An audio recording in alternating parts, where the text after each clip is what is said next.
ഒരിക്കലും ഒരു സ്ഥലത്ത് ഞാൻ വചനപ്രഘോഷം നടത്തുകയാണ്. ഞാൻ മദ്യത്തിനെതിരെ ശക്തമായിട്ട് പ്രതികരിച്ചു. ഞാൻ ശക്തമായിട്ട് പ്രതികരിച്ചു എന്ന് പറഞ്ഞാൽ ഞാൻ അവിടെ ഈ നാട് മുഴുവൻ ഇങ്ങനെ ബാർ തുറന്ന് നാട് മുഴുവനും മദ്യം ഒഴുക്കിക്കൊടുക്കുന്ന പാപത്തെക്കുറിച്ച് ഞാൻ ശക്തമായിട്ട് വിമർശിച്ചു പറഞ്ഞു. അപ്പോൾ ധ്യാനത്തിലുണ്ടായിരുന്ന ഒരു 10-50ഓളം പേര് എൻ്റെ പ്രസംഗം ശക്തിയായിട്ടൊക്കെ വന്നുകൊണ്ടിരിക്കുമ്പം അവിടെ നിന്ന് ഇറങ്ങിപ്പോയി. അവർ പിറ്റേ ദിവസം ഒരു ഗ്രൂപ്പായിട്ട് വന്നു. അപ്പോൾ വികാരിച്ചൻ പറഞ്ഞു, അച്ഛനെ കാണാൻ വേണ്ടി ഒരു ഗ്രൂപ്പ് വന്നിട്ടുണ്ട്, പക്ഷേ അച്ഛൻ അവരെ കാണണ്ട, അവരുടെ ലക്ഷ്യം മറ്റൊന്നാണ്. ഞാൻ പറഞ്ഞു, എന്താണ് പ്രശ്നം? എന്താ? അച്ഛൻ മദ്യപാനത്തിനെതിരെയും ബാറിനെതിരെയും പ്രസംഗിച്ചത് ഇഷ്ടപ്പെടാത്തവരാണ് അവർ. ബാർ മുതലാളിമാർ തന്നെ ഇവിടെ 4 പേരുണ്ട്. മാത്രമല്ല അവിടെ തൊഴിലാളികൾ 10-100ഓളം പേരുണ്ട്. അവരെല്ലാവരും കൂടി ഇവിടെ നമ്മൾ നടത്തുന്ന ഇടവകപ്പെട്ട 4 ബാർ മുതലാളിമാർ, പുറത്തുള്ള ബാർ മുതലാളിമാർ, അവരുടെ തൊഴിലാളികളെല്ലാം കൂടി 150 പേരുണ്ട് ഇവിടെ. അവരെല്ലാവരും കൂടെ അതിൽ കുറേ പേരാണ് വന്നിരിക്കുന്നത്. അപ്പോൾ എനിക്ക് മനസ്സിലായി, വില കൂടിയ കാറുകളിൽ നന്നായി വസ്ത്രം ധരിച്ചവർ പുറത്ത് അങ്ങനെ കൂട്ടം കൂടി നിൽക്കുന്നത് കാണുന്നുണ്ട്. എനിക്ക് തോന്നി, ഞാനിതിനെ പേടിക്കുന്നത്, ഞാൻ സുവിശേഷമല്ലേ പറഞ്ഞത്. അപ്പോൾ ഞാൻ ഇറങ്ങി ചെന്ന് കഴിഞ്ഞ ഉടനെ ഒരാൾ വന്നിട്ട് പറഞ്ഞു, ഞങ്ങൾക്ക് കൂടുതൽ പറയാനൊന്നുമില്ല, അച്ഛനെ ഞങ്ങളെ കാണാൻ താല്പര്യമില്ലെന്ന് വികാരിച്ചൻ പറഞ്ഞു. ഞാൻ പറഞ്ഞു, താല്പര്യമില്ല എന്ന് ഞാൻ വികാരിച്ചോട് പറഞ്ഞില്ല, ഞാൻ കാണുന്നില്ല എന്ന് പറഞ്ഞു. കാരണം നിങ്ങളുടെ പ്രശ്നം കേൾക്കാനായിട്ട് എനിക്കിപ്പോൾ പറ്റില്ല, കാരണം ഞാൻ ശുശ്രൂഷയ്ക്ക് പോകാനുള്ള ഒരുക്കത്തിലാണ്. എന്നാലും ഒറ്റ വാചകം കേട്ടോ, അച്ഛൻ ഇന്നും ഞങ്ങളുടെ ബാറിനെതിരെ പ്രസംഗിച്ചാൽ അച്ഛനെ ഇവിടുന്ന് വന്ന രീതിയിൽ പോവില്ല എന്ന് പറഞ്ഞു.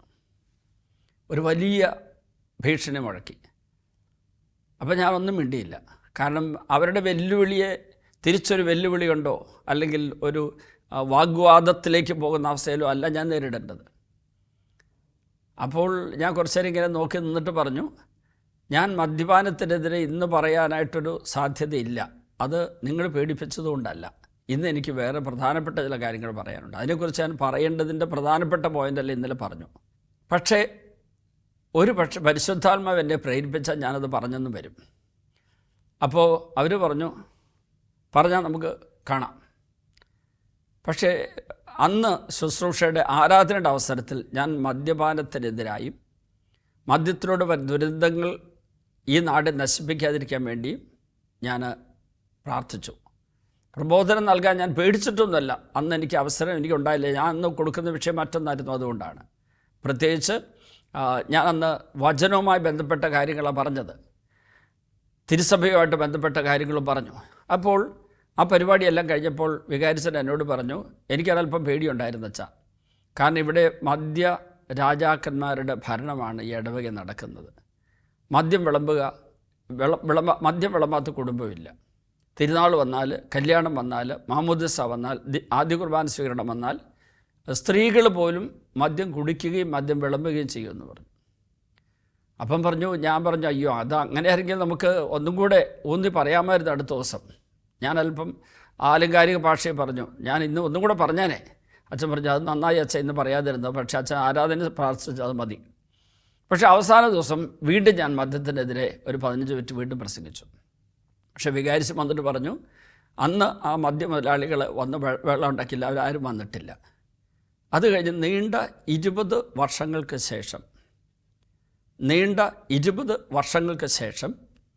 അന്ന് എന്നെ വന്ന് വെല്ലുവിളിച്ച ആൾ എൻ്റെ അടുക്കൽ ഈ ഡിവൈൻ ധ്യാന കേന്ദ്രത്തിൽ മുരിങ്ങൂര് ധ്യാനിക്കാൻ വേണ്ടി വന്നിരിക്കുന്നു. ലിവർ സിറോസിസ് പിടിച്ച് മരണവക്തത്തിലാണ് അയാൾ. അദ്ദേഹത്തിൻ്റെ ഭാര്യയാണ് അദ്ദേഹത്തോട് പറഞ്ഞത്, നിങ്ങളന്ന് അച്ഛനെ ഭീഷണിപ്പെടുത്തിയതിൻ്റെ ഫലമായി നിങ്ങൾക്ക് കിട്ടിയ ശാപമാണ് നിങ്ങളുടെ ഈ രോഗമെന്ന്. അച്ഛൻ്റെ ശാപം നിങ്ങളുടെ മേലുണ്ടെന്ന് പറഞ്ഞു. അത് നേരാണോന്നറിയാൻ വേണ്ടി എൻ്റെ അടുത്ത് പ്രാർത്ഥിക്കാൻ വേണ്ടി വന്നവരാണ് ഇവർ. ഞാൻ പറഞ്ഞു, ജീവിതത്തിൽ ഇതുവരെ ഞാൻ ആരെയും ശപിച്ചിട്ടില്ല. കാരണം പരിശുദ്ധാത്മാവുള്ള ഒരാൾക്കൊരാളെ ശപിക്കാൻ പറ്റില്ല. നിങ്ങളത് പറഞ്ഞപ്പോൾ മുറിവേറ്റ് പോലുമില്ല, പക്ഷേ എനിക്ക് വേദനയുണ്ടായിരുന്നു. അത് മുറിവ് എൻ്റെ മാനസിക മുറിവല്ല. യേശുവിൻ്റെ സുവിശേഷത്തെ നിങ്ങൾ തള്ളിക്കളയുക മൂലം നിങ്ങൾ ഇടവകയിൽ വലിയൊരു ഭിന്നിപ്പുണ്ടാക്കുകയല്ലേ. നിങ്ങളുടെ കൂടെ തൊഴിലാളികളായി നിൽക്കുന്ന കുടുംബങ്ങളിൽ എത്ര പേര് നിങ്ങൾ വിളമ്പിക്കൊടുത്ത മദ്യം കഴിച്ച് നശിച്ചിട്ടുണ്ട്? നിങ്ങൾ വിളമ്പിക്കൊടുക്കുന്ന മദ്യം കഴിച്ച് നശിക്കുന്ന വ്യക്തികളുടെ നാശത്തിന് ഉത്തരവാദിത്വം നിങ്ങൾക്കും കൂടിയുണ്ട്. മദ്യം ഉണ്ടാക്കുകയോ വിളമ്പുകയോ വിതരണം ചെയ്യുകയോ ചെയ്യുന്നവർക്ക് മദ്യം കഴിച്ചുണ്ടാകുന്ന ദുരന്തത്തിൻ്റെ നാശത്തിൻ്റെ ദുരന്തഫലം പേറേണ്ടതായിട്ട് വരുമെന്നുള്ളത് സത്യമല്ലേ? അപ്പോൾ അദ്ദേഹം എന്നോട് പറഞ്ഞ അല്പം വൈകിപ്പോയി അച്ഛാ, ഞാൻ ഉണ്ടാക്കിയ സമ്പത്ത് എല്ലാം നഷ്ടപ്പെട്ടു. അപ്പോൾ അമ്മ കരഞ്ഞുകൊണ്ട് പറഞ്ഞു, അച്ഛാ ഞങ്ങൾക്ക് 2 മക്കളാണുള്ളത്. മൂത്തവൻ മദ്യലഹരിയിൽ വണ്ടി ഓടിച്ച് അപകടത്തിൽപ്പെട്ട് ഒരു വലിയ ട്രക്കുമായിട്ട് ഒരു ലോറിയുമായിട്ട് കൂട്ടിയിടിച്ച് മരിച്ചുപോയി. അവൻ്റെ ബോഡിയുടെ പാർട്സേ ഞങ്ങൾക്ക് കിട്ടിയുള്ളൂ, അതുപോലെ അവൻ മരിച്ചത്. 2ാമത്തെ മകൻ മദ്യം കഴിക്കാതെ ജീവിക്കാൻ പറ്റാത്ത അവസ്ഥയിൽ അവസാനം അവന് ട്രീറ്റ്മെൻറ്റൊക്കെ എടുത്തെങ്കിലും അവന് ആത്മഹത്യ ചെയ്തു. അപ്പോൾ ഈ എന്നെ കുറ്റപ്പെടുത്തി വഴക്ക് പറഞ്ഞ് വെല്ലുവിളിച്ചതിൻ്റെ ഫലമായി ദൈവം കൊടുത്ത ശിക്ഷയാണെന്നോ ഞാൻ ശപിച്ചതിൻ്റെ ഫലമായിട്ടാണെന്നോ അവർ തെറ്റിദ്ധരിച്ചു വെച്ചിരിക്കുകയാണ്. സത്യം പറഞ്ഞാൽ ദൈവത്തിന് അവരെ ശിക്ഷിച്ചിട്ടില്ല, ഞാൻ അവരെ ശപിച്ചിട്ടില്ല, അവരെന്നോട് പറഞ്ഞതിൻ്റെ ഫലമായി ദൈവം അവരോട് കോപിച്ചിട്ടില്ല. പക്ഷേ അവർ ദൈവകൃപ നിരസിച്ചതിൻ്റെ ഫലമായി ദൈവരാജ്യത്തിൻ്റെ സുവിശേഷം ഉൾക്കൊള്ളാത്തവർ ദൈവരാജ്യത്തിൻ്റെ സുവിശേഷം പ്രസംഗിക്കുന്നവരോട് എതിർക്കുന്നതിൻ്റെ ഫലമായി അവിടെ പിശാചിന് നേട്ടമുണ്ടായി. അത്രയും പേരെ കൊണ്ടുപോകാൻ പറ്റിയില്ലേ? നിങ്ങൾ അനുഭവിച്ചാൽ മതി. നിങ്ങൾ മദ്യം വഴി ഉണ്ടാക്കിയ സമ്പത്ത് നിങ്ങൾ പാവപ്പെട്ട ആൾക്കാർക്ക് കൊടുക്കാനായിട്ട് നിങ്ങൾ തയ്യാറാകുമോ? അങ്ങനെയാണെങ്കിൽ കർത്താവ് ഒരു വലിയ അത്ഭുതം പ്രവർത്തിക്കുമെന്ന് പറഞ്ഞിട്ട് ഞാൻ അവരോട് പറഞ്ഞു, നമ്മുടെ അധാർമികമായ ഇങ്ങനെയുള്ള സമ്പത്ത് നമ്മുടെ കുടുംബത്തിൽ വന്ന് കയറി കഴിഞ്ഞാൽ നമ്മൾ എന്ത് ചെയ്യണം എന്ന് ചോദിച്ചാൽ ഇതാണ്. ലൂക്കായുടെ സുവിശേഷം 16-ാം അധ്യായത്തിൽ പറഞ്ഞിരിക്കുന്നു, ഇങ്ങനെയാണ് പറഞ്ഞിരിക്കുന്നത്, 9-ാമത്തെ വചനം. ഞാൻ നിങ്ങളോട് പറയുന്നു, അധാർമിക സമ്പത്ത് കൊണ്ട് നിങ്ങൾക്കായി സ്നേഹിതരെ സമ്പാദിച്ചു കൊള്ളുവിൻ. അത് നിങ്ങളെ കൈവെടിയുമ്പോൾ അവർ നിങ്ങളെ ദിത്തുകൂടാരങ്ങൾ സ്വീകരിക്കും.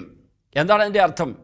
നമ്മൾ പാപകരമായി ഉണ്ടാക്കിയ സമ്പത്ത് നമ്മുടെ കയ്യിലുണ്ട്. മദ്യം വിറ്റോ മറ്റേതെങ്കിലും വിധത്തിൽ പാപകരം ഉണ്ടാക്കിയ സമ്പത്തുണ്ടെങ്കിൽ അത് പാവപ്പെട്ടവർക്ക് കൊടുത്താൽ അവർക്കതിൻ്റെ അനുഗ്രഹം കിട്ടുകയാണെങ്കിൽ ആ പണം ഉപയോഗിച്ച് അവർ ജീവിക്കാൻ തുടങ്ങുമ്പോൾ നമ്മളത് നന്ദിയോട് ഓർക്ക് നമുക്കിട്ട് പ്രാർത്ഥിക്കുകയും ചെയ്യുമ്പോൾ ഈ പ്രാർത്ഥനയുടെ ഫലമായി നമ്മുടെ പാപകടങ്ങൾ പൊറുക്കപ്പെടുകയും നമ്മൾക്ക് അനുഗ്രഹം കിട്ടുകയും ചെയ്യുന്നതാണ് എൻ്റെ അർത്ഥം.